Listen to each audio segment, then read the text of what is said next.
Garganacl is dominating the official competitive Pokemon circuit. But what is it that makes Garganacl so good?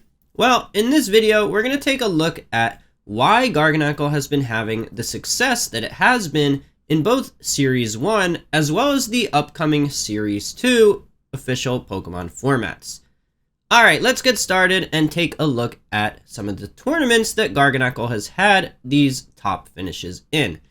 So first, we have the Series 1 San Diego Regionals, which, again, I've covered it on this channel already. It's featured over 500 players and some of the best players from around the world. This was a very internationally attended tournament.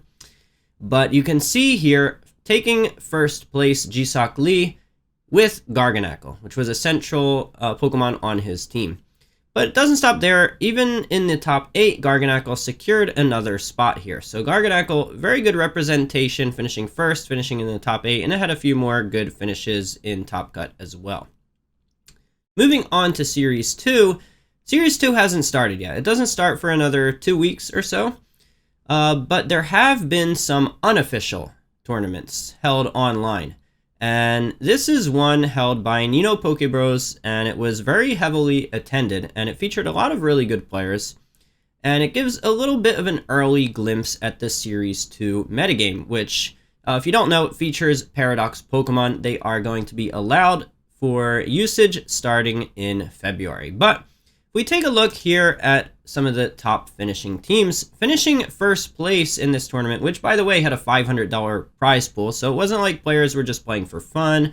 I mean, there was a lot of money on the line here, so players were encouraged to bring, some of their best ideas and really try to win. So you can see, again, almost 400 participants, so very heavily attended tournament here.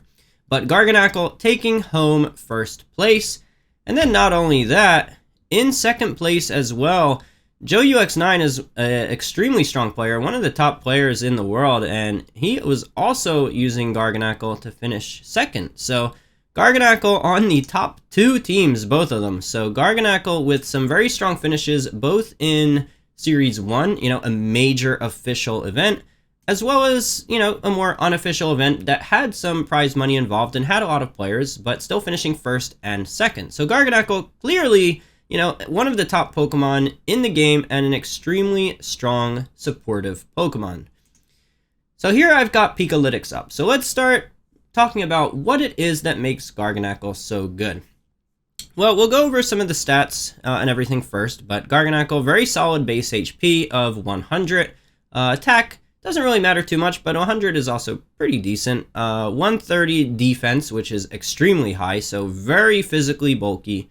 And then the special defense, even 90, so 100 base HP, 90 special defense, that's very solid on the special side as well, especially if you use a lot of EV investment in your special defense. So Garganacl, very solid base stats. Speed doesn't really matter too much for its role on the team, but yeah, I mean, I guess against opposing Trick Room teams, maybe this comes up, but typing, rock type, not the best. Pure rock, really not a great typing, but this is a format with terrestrialization, so you can change Garganacl's type at will, and that can make it a lot more solid in the defensive supportive role.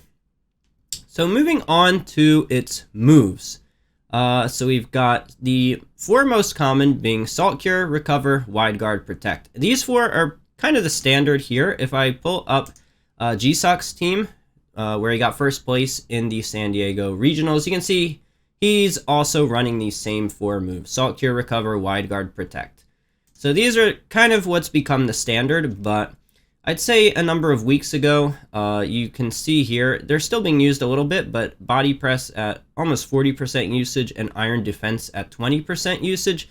Body Press and Iron Defense were both used quite a bit in the kind of early weeks of the official competitive Pokemon format, but as we can see, they're kind of falling off a little, and players are opting for Salt Cure, Recover, Wide Guard, Protect as their go-to 4 moves on Garganacl. Alright, so assuming that these are the 4 moves, as that's kind of what's being used on all of these top finishing Garganacls, what is it that makes it so good? Well, let's start off by talking about Wide Guard.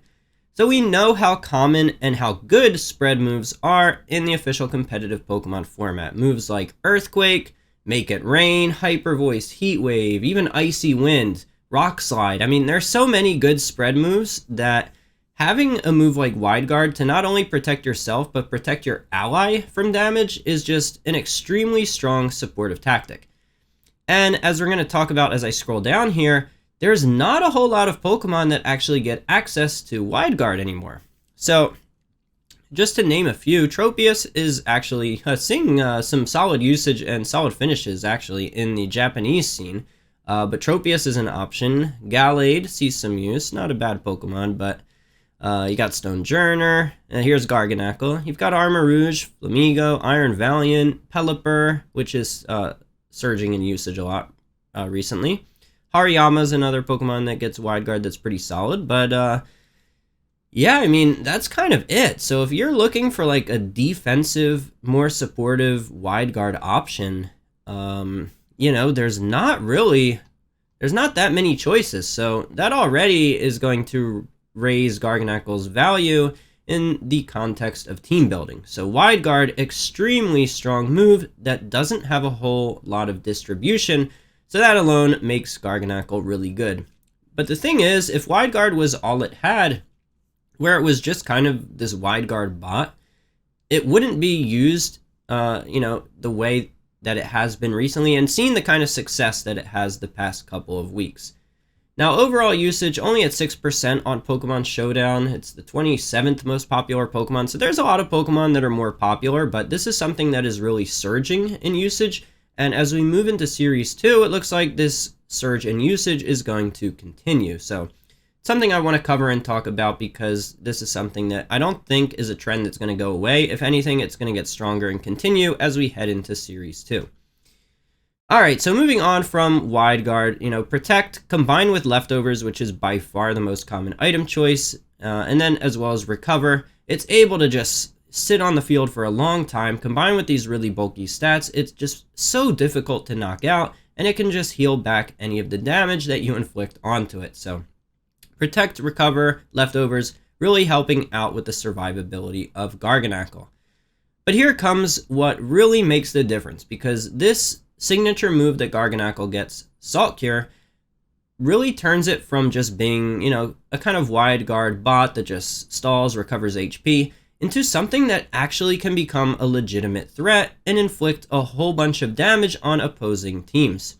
So while Garganacl is so hard to take out through all of this recovery, and when it's not busy just supporting the team with Wide Guard, it can actually dish out some very respectable damage over time with Salt Cure. So Salt Cure is going to be based off the 100 base attack, and it's 40 base power, so, you know, it does a decent chip damage to some neutral hits, which is not, you know, totally negligible, but you're not really using it for the damage immediately. You're more using it for the damage over time, where it's going to be doing 1/8 of opponent's HP, but then it also inflicts, you know, in total 1/4 of the opponent's maximum HP if they are a Steel or Water type.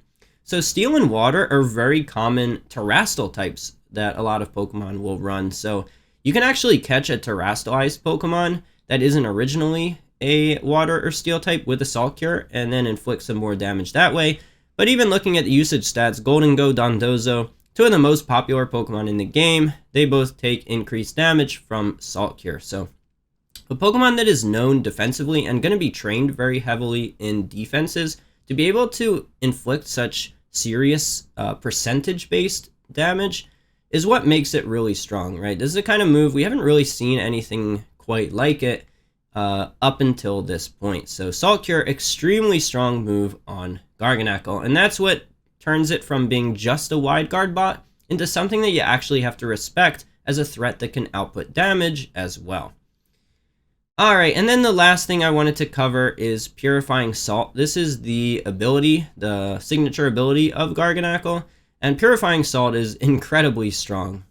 You become completely immune to all status conditions, so things like Amoonguss Spore or a poison from Glimmora, all those things which can really shut down Garganacl, no longer have any kind of effect on it. So Garganacl's Purifying Salt, extremely solid ability. And then additionally, right, having ghost type damage is not totally irrelevant, especially as we move into Series 2. Being able to, you know, depending on your Terra type, right, if it's, I think if this was Yeah, this was Terra type Poison on GSOC's winning team. If you're like Poison Terra type, for example, on Garganacl and you Terrastalize, well, now you resist Fluttermane's Fairy Stab, and so it's left with just Shadow Ball, but Purifying Salt cuts that damage in half, so Garganacl can become, even tougher to take down, so it's not a totally negligible part of the Purifying Salt ability, being able to cut down Ghost type damage. It can come up occasionally, so very, very solid ability. So these are all the things that are making Garganacl as strong as it is. Not only in Series 1, which we still have a couple more weeks left, and I believe one more major tournament, but also as we move into Series 2, which we're going to be playing for who knows how long. Maybe it's going to be another 2 months, but looks like, Garganacl's here to stay. It's not going anywhere in Series 2. So, yeah, hope this video was enjoyable. Hope it was educational for you guys. Let me know down in the comments, what do you think of Garganacl? Do you think it gets better in Series 2 as opposed to Series 1? Or do you think this is a trend that maybe Garganacl usage starts to slow down as we kind of use it more and more? Subscribe if you're not already, and I'll see you in the next video.